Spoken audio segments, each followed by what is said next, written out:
on scientific innovations from the 19th century, and then in an interest of preserving relevance for what are otherwise obsolete innovations of the past, I convert those into typically light fixtures, but some furniture designs as well.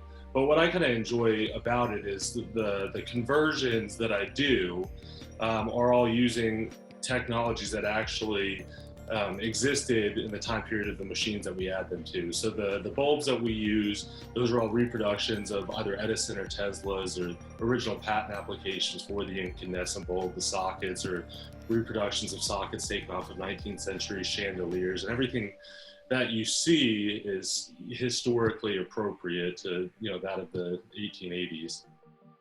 I grew up right outside of DC, and it was a very historic area. So I think kind of my interest in the time period, that Civil War to turn of the century time period might have been a growth from, the community that I grew up in, and we lived in Victorian houses and things along those lines. But I've always kind of collected, different instruments and innovations from that kind of window. You kind of get to a point where, you either have to stop spending absurd amounts of money on things that you don't need or find some purpose for them.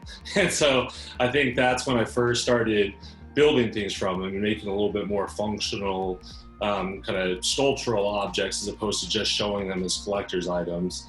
And ironically enough, that kind of coincided with the earliest, explosion in terms of the incandescent bulbs and the popularity of all those Edison-style bulbs.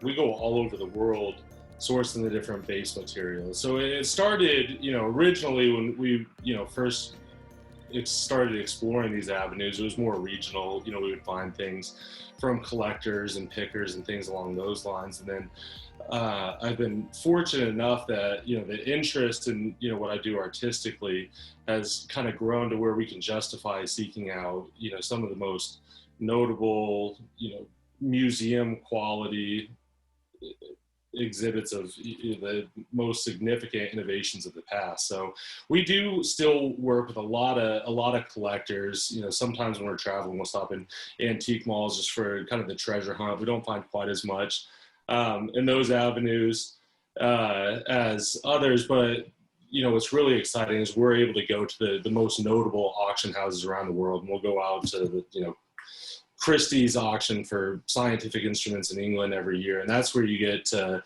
compete with the most notable museums for all these crazy rare pieces of history that are in the same condition that you would have seen it 170 years ago.